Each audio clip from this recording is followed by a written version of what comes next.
Hi, this is Winslow. This is Crimson. And if you like what we're doing, Hit that like button. and if you want to hear more, Subscribe.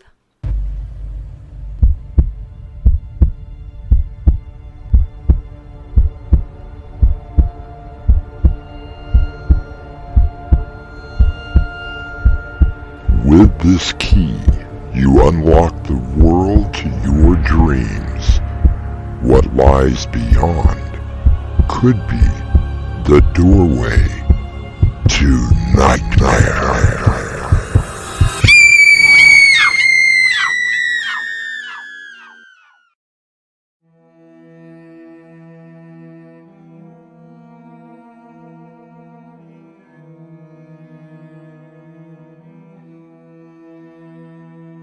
Come in.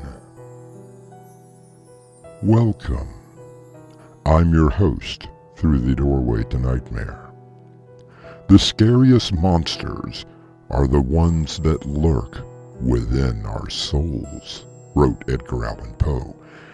We have all but forgotten the monsters that frightened our parents and grandparents, such as Dracula, Frankenstein, and the Wolfman. They have been replaced by real monsters with the names of Gacy, Manson, and Geen. In less than 3 hours, I will be escorted down that hallway where I will be strapped into a chair and several thousand volts of electricity will kill me. That was the order of the court. There isn't anything that I can do about it. So what I want to know is why you were so insistent on seeing me. Because, Doctor, I'm in love with you. Oh, don't be ridiculous. I'm not. The first time that we met, when you told them I was fit to stand trial, that everything I had told you was completely made up, I fell in love with you. So, hours before your execution, you confessed this love. Why? Because I don't want to see anything happen to you. And what could possibly happen to me? Something very, very bad.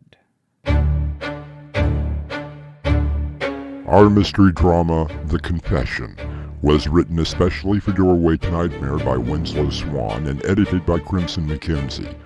Our stars include Raven Adams, Crimson McKenzie, Brinna Faith, William Stafford, and Annie Mick.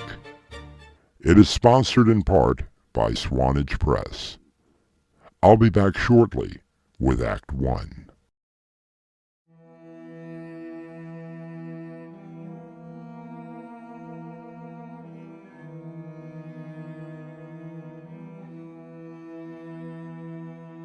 We take you now from the kind people that make these productions possible to the monsters that will make it impossible for you to sleep. I hope. Dr. Emily Mason enters the office of Thomas Lansing, warden of the state prison. She is there at the request of a monster who is awaiting execution in the electric chair. Come in, Doctor. Oh, Emily is fine, Warden. And I insist on you calling me Tom. So I wanted to talk to you first before you saw the prisoner. Can we call him by his given name, please? If you insist. I wanted to find out why Paul Drake was so insistent on seeing you. I won't know that until I talk to him. And you are aware that he is to be executed at midnight tonight. Very much aware. I understand that you were the psychiatrist who found him fit to stand trial. Did you follow the proceedings? No, but I was kept abreast of what was going on by the DA. After my testimony, I went back to my private practice and forgotten about Paul Drake until... Yes? I received this letter from him last week. I see now why you wanted to come. According to this letter, he wants to confess something to you.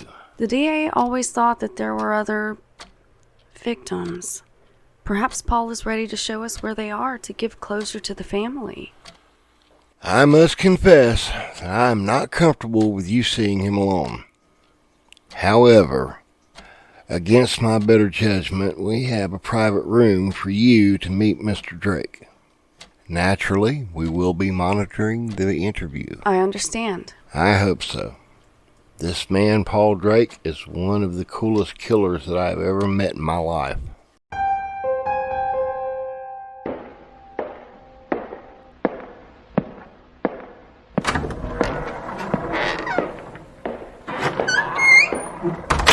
Mr. Drake, I'm Dr. I know who you are. Sit down. So, why am I here? Don't happen to have a cigarette, do you? I quit a year ago. Shame. However, since the circumstances are rather unusual, the warden has allowed me to bring you a pack. I don't suppose he gave you a lighter as well? Yes, he did, but I had to promise not to give it to you.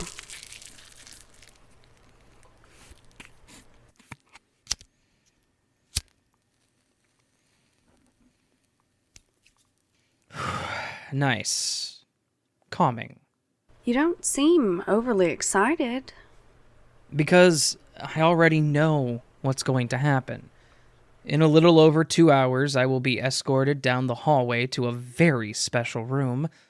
I will be strapped into a very special chair, and 12 very special people will witness the execution of one Paul Drake, killer. It's what the sentence was. You had a trial and were found guilty of... Murder, Doctor. The word is murder. But I am not a murderer. Then, what would you call driving a wooden stake through someone's chest and removing their heads? Do you think I wanted to do that? For Christ's sakes, it was my wife and her brother. And what of the third person you murdered? It was because of him that I did what I did. And how many others have you killed in this fashion? Oh, I see. The DA must have some unsolved murders, and wouldn't it be nice to wrap everything up and put them on Paul Drake? Have you killed others? Is that the reason you thought that I wanted to see you? Your letter only stated that you had to see me. And you thought that was the reason? I'm still waiting for the reason. Because, Emily, I love you. What? I love you.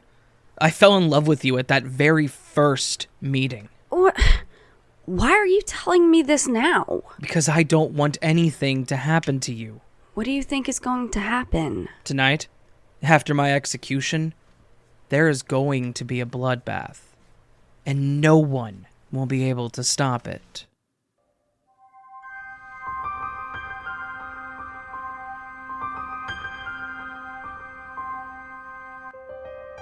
There have been a number of death row inmates who, for some reason or another, have been contacted by people who have professed their love.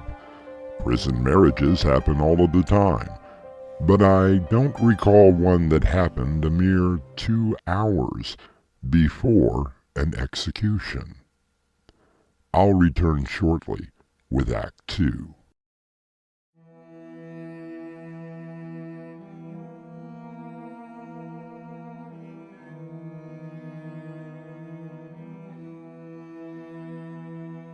The world seems full of good men, even if there are monsters in it, wrote Bram Stoker. While Paul Drake, convicted killer, has professed his love to Dr. Emily Mason, does this make him a good man or a monster? You are facing the death penalty, Paul. You are simply wanting to cling to what little life that you have. Spoken like a true psychiatrist. You did just call me Paul, though. I was being civil. And you don't feel anything for me? Mr. Drake, I listened to you 3 years ago. The story that you told me was fantastic and obviously contrived, but you displayed all of your mental faculties. I had no choice but to find you fit to stand trial. Is that why you came here today? Fine.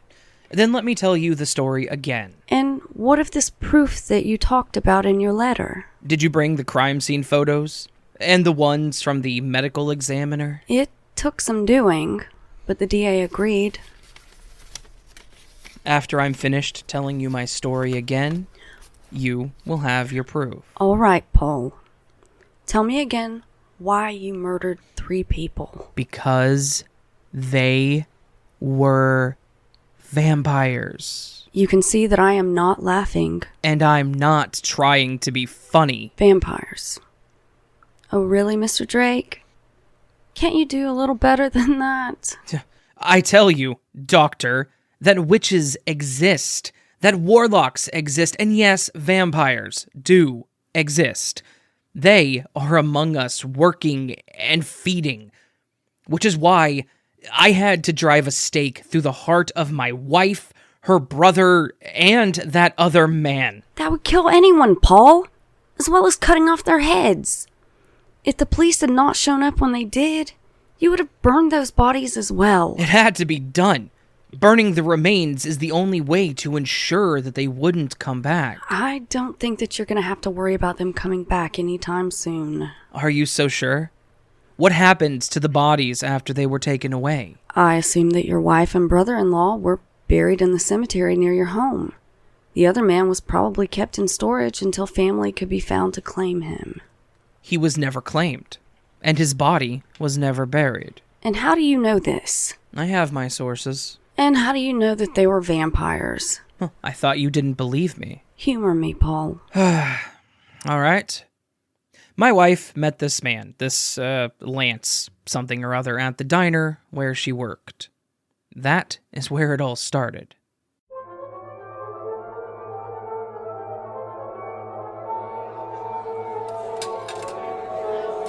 What'll it be? I believe that I will have the special tonight. One special coming up. And your company when you end your shift.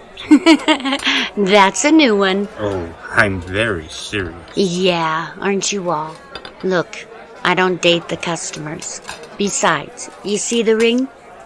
Married. My husband doesn't even like me working here. But since the factory closed down... Deborah, I insist that you accompany me. Look, I got other They no longer matter. They no longer matter. Trust me, Deborah. Your husband will no longer matter. Nothing will matter anymore.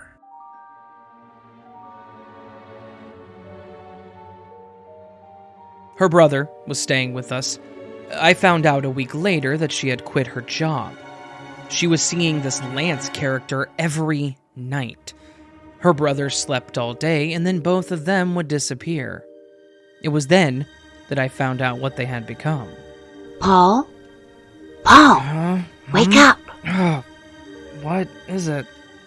What time is it? I want you, Paul. I want you to join us. Hey, what are you doing? I want you now. Hey, stop that! What are you trying to do? Join us. Get off of me! There is no use in fighting it, Paul. You will be one of us. Debbie won't leave without you. What the hell are you? I think that you already know. Just give in, Paul. There really isn't anything that you can do.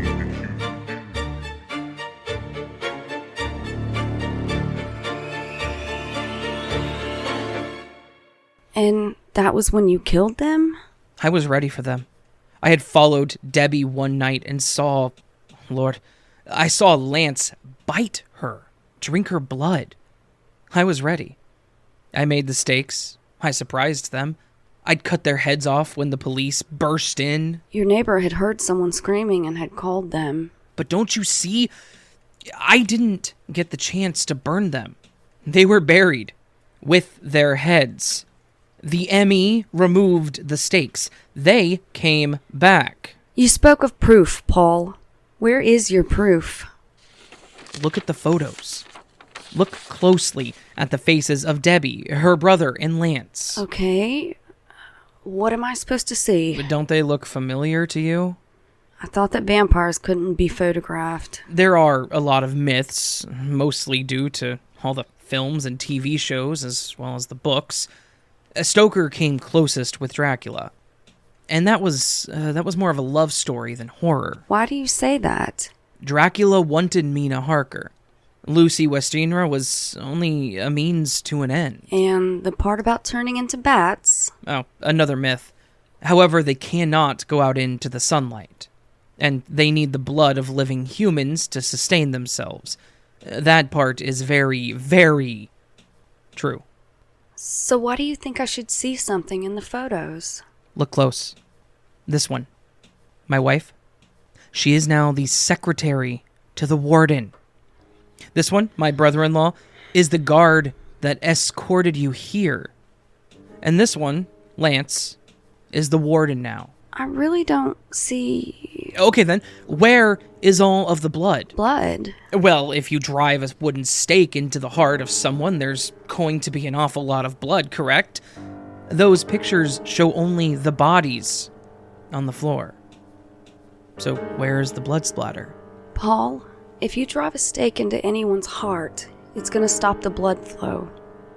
That's why there wasn't a lot of blood. Perhaps you even moved the bodies before the police... I didn't have time. There is no blood because when a person dies, any blood in the system coagulates. It doesn't flow anymore. Vampires do not bleed. Paul, no one does when you stab a stake through their heart. This obsession with... Emily, something very bad is going to happen at midnight. I love you, and I don't want you to be here when... What is going to happen?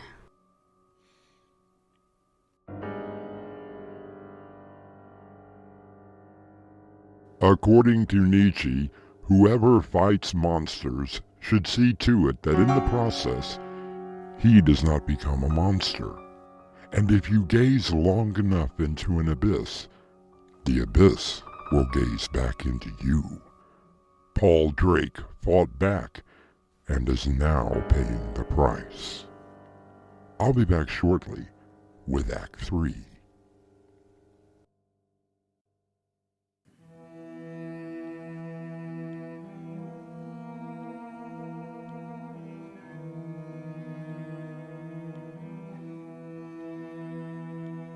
Dr. Emily Mason sits across a table from Paul Drake and listens quietly. The photographs of his 3 victims lie in front of her. In another half hour, Paul Drake will be executed. Paul, I want you to listen to me now. Don't you understand? They came back. They are here. Paul, there is a resemblance to each of them, but I can assure you that they are not vampires. Let me tell you what I believe. I'm listening. You say you followed your wife one night and saw Lance Henderson? Henderson? Yes, that was his name. The police tracked his identity down. Now you say that Lance bit your wife and drank her blood, turning her into a vampire? But I did. Just listen. I believe that you did follow your wife. I believe that you saw Lance and her together. Seeing your wife making love to another man set something off in your mind. So why was Lance in my house while my wife was trying to bite me? I believe they were there to tell you that she was leaving you. Her brother was there to make sure that all went well. Which obviously it didn't. Emily, please, just leave before they electrocute me. I'm not sure what those 3 have in mind. I do know that after leaving their graves, they're probably very hungry. And there will be 12 victims in the viewing room. Paul, I'm sorry that I cannot help you.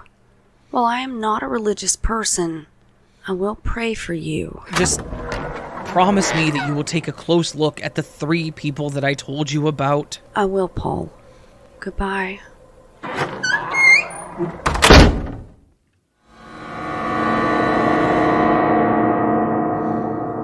So, what happened? I don't know.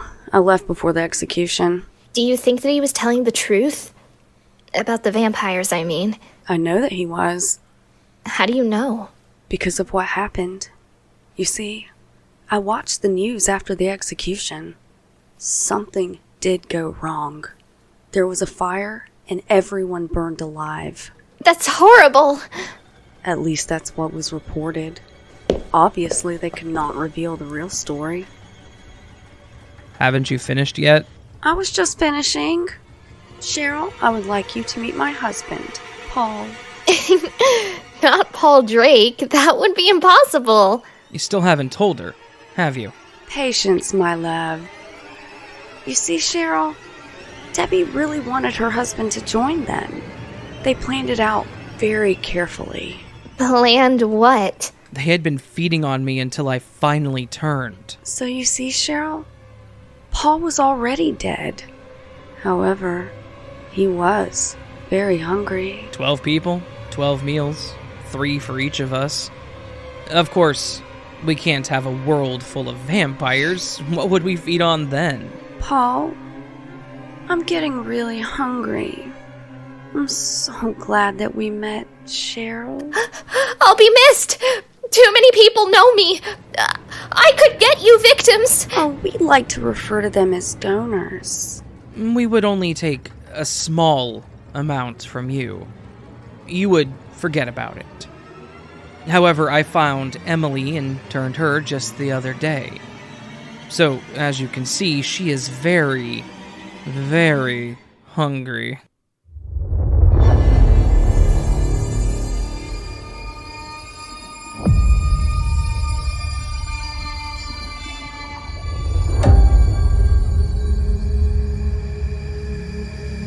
Cheryl watches in horror as her hosts descend upon her. She feels the teeth bite into the soft flesh of her neck and hears the slurping noise that Emily makes as she drinks her fill.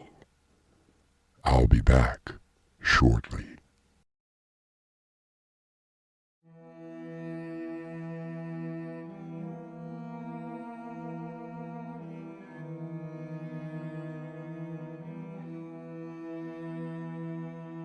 I leave you to the horrors of your own imagination with a quote from Primo Levi. Monsters exist, but they are too few in number to be truly dangerous. More dangerous are the common men, the functionaries ready to believe and to act without questions. Our cast included Raven Adams, Crimson McKenzie, William Stafford, Annie Mick, Brinna Faith, and Mark Wheeler. The story was edited by Crimson McKenzie, and the entire production was under the direction of Winslow Swan. And now, a preview of our next tale. Oh, come on, Dad. You can't be serious. Deadly serious, Mark. It's been exactly 10 years since the last sighting, and the strange occurrences around here have begun again. Dr. Coleman, do you really believe that there is some sort of entity that haunts that field? My dearest Evie, I know that there really is a Shadow Man. Doorway to Nightmare is brought to you in part by Swanage Press. This is your host, inviting you to return with us through the Doorway to Nightmare for another adventure into the world of your terrifying imagination. Until next time, slumber peacefully. Epilogue. The butler did it.